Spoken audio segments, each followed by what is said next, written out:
and another video from Dave.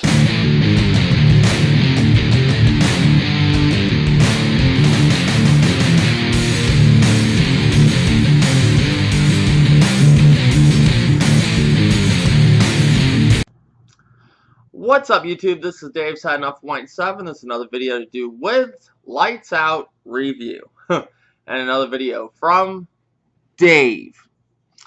And yeah, pretty much this past Sunday I checked out Lights Out. I've been waiting actually to see this movie since I saw the trailer. It seemed like it'd be a good movie. You know, with a lot of these horror movies nowadays, they're hit or miss. The horror genre is my favorite by far, hands down, no questions asked. But horror movies just really aren't what they used to be. You know, back in the day with movies like The Exorcist and Stephen King's It, two movies I'm very excited that they're remaking. We're actually getting a theater release for It. I believe it's going to be 2 parts. So it's going to have It 1, It 2. Just like how the old It was that they aired on ABC back in the day, but it's actually going to be in the theaters. So it's going to be rated R, and it's going to be, and who they're getting to play it, which I'm going to go into a whole video about that, or do a podcast on all these subjects like The Exorcist too, that they're actually doing a mini series on Fox. That's going to be probably awesome. But those 2 movies back in the day scared the shit out of me. You know, those were the only 2 movies that really scared me. But there was a lot of other good ones that didn't scare me, but scared a lot of other people I knew. Like, you know, Nightmare on Elm Street, the original one, Hellraiser, Phantasm. But nowadays, a lot of these horror movies are like hit or miss. You know, and they're more of a miss than a hit. But this one, I have to say, really surprised me. Lights Out was a damn good movie. And not only was it good, you know, not only was it not only did it surprise me and everything, but it actually had a really good story. It wasn't just like what I was going into. I was like, okay, there's going to be this monster or ghost or whatever she is, and you're going to turn the lights out, the person that she's after, and they're going to turn the lights on, just like they show in the trailer. And there is a majority of the movie about that, but there's a meaning behind this movie. And you actually get a lot of insight to the, I guess you would call her, I would say like a poltergeist or something like that. Ghost, you know. But you get a lot of backstory. It's not one of these movies that leave you in the dark. Like, where did this come from? You learn exactly where it came from, and I like that. You have a lot of horror movies and a lot of other movies that shit will happen, and they don't tell you why it's happening or why this monster's here. Where did it come from? They just leave everything up in the dark. And this one don't do that. This one gives you pretty much everything. You get the reason why the family's dysfunctional, and you get the reason why this thing is coming after them, and where this thing came from, and what's going on with the whole family. Like I said, you get all that. So the movie tells you everything you need to know and don't leave you in the dark, and that's what I really loved about the movie. And the actors, you know, they were actually pretty good, you know. I wouldn't say they were anybody like big actors, you know, in the movie. Currently you have the guy Billy Burke, which he don't really play a long part at all. He's the guy who plays in the show Zoo. He plays right in the beginning, and he's not in the movie very long at all, but he's one of the ones that actually I was familiar with. And then they have Teresa Palmer, which I believe she's been in. I know she was in the recent remake of Point Break. She was in Warm Bodies, which was pretty good. You know, the zombie movie. She did Choice. She did The Sorcerer's Apprentice. She did I Am Number 4. So she's been in some movies. She reminds me of Kristen Stewart. She looks just like Kristen Stewart, but with blonde hair.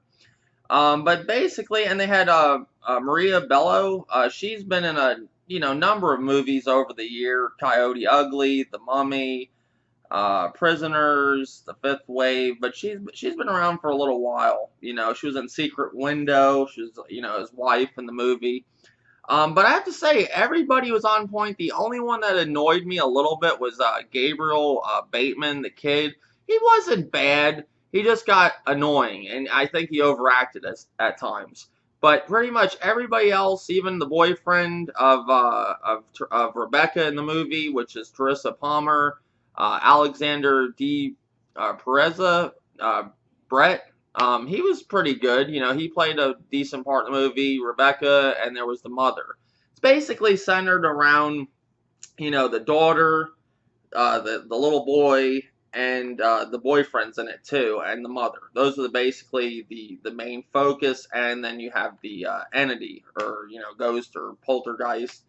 And basically, they get, like I said, they give you all the story you need to know. You know, they don't leave you out on anything. I think the movie's very straightforward. I think it was just the amount of time, you know, that it needed to be. You know, it was directed too by David F. Sandberg, a guy that actually, this was actually a short film in 2013. That's where it came from, and it got a lot of praise, and they actually turned it into a movie. So it was a short film that actually became a movie and got a lot of praise. And the movie basically, I believe, is total of 1 hour and 21 minutes.